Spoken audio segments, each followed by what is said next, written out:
વડોદરા દ્વારા વડતાલ ધામ દ્વિશતાબ્દી મહોત્સવ ઉપક્રમે 2000 તુલસીના છોડનું વિતરણ। યોગીની એકાદશીના પાવન અવસર પર આજે વડોદરા શહેરમાં 2000 તુલસીના છોડનું વિતરણ કરવામાં આવ્યું છે।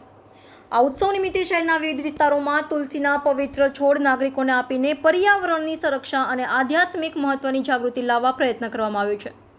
વડોદરાના પ્રસિદ્ધ વાડી સ્વામિનારાયણ મંદિર આયોજિત આ કાર્યક્રમમાં શ્રી કે શાસ્ત્રીજી દ્વારા તુલસીના છોડના મહત્વ વિશે વિસ્તૃત માહિતી આપી અને નાગરિકોને તેમના ઘરો અને આસપાસના વિસ્તારોમાં વધુ વૃક્ષારોપણ કરવા પ્રોત્સાહિત કર્યા હતા। આ અવસર પર કોઠારી ઘનશ્યામ સ્વરૂપ સ્વામી અને પૂજારી પવિત્રાનંદજીએ કહ્યું, તુલસીના છોડનું આયુર્વેદમાં અને હિન્દુ ધાર્મિક અનુષ્ઠાનોમાં વિશેષ મહત્વ છે।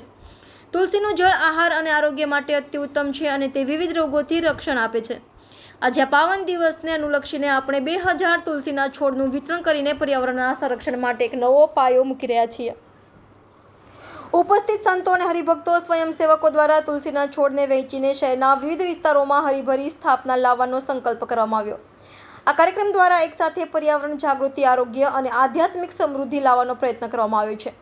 આમ યોગીની એકાદશીના પાવન અવસર પર 2000 તુલસીના છોડનું વિતરણ દ્વારા વડોદરાના નાગરિકોએ પર્યાવરણને સાચવવા અને સ્વસ્થ જીવનશૈલી અપનાવવા તરફ એક સારા માર્ગે પગલાં લીધા છે। આ વાડી સ્વામિનારાયણ મંદિરમાં આજે યોગીની એકાદશી નિમિત્તે તુલસી વિતરણનો પ્રોગ્રામ રાખવામાં આવેલો છે અને દરેક લગભગ 1500 થી 2000 તુલસીજીનું વિતરણ કરવામાં આવેલ છે અને દરેક હરિભક્ત પોતપોતાના ઘરે તુલસીજી એમને આપવામાં આવે છે। એ હરિભક્ત પોતપોતાના ઘરે લઈ અને પોતાના ઘરે તુલસીજીના રોપણ કરશે। એ આજે યોગીની એકાદશીનો મહિમા છે। તુલસીનો શું મહિમા છે આજે વિતરણ કરવા? આજે તુલસી એકાદશીનો મહિમા એ છે કે આજે યોગીની એકાદશી છે, એમાં ભગવાન વિષ્ણુને તુલસી બહુ પ્રિય છે, એટલા માટે આપણે આ વિતરણનો પ્રોગ્રામ કરેલો છે।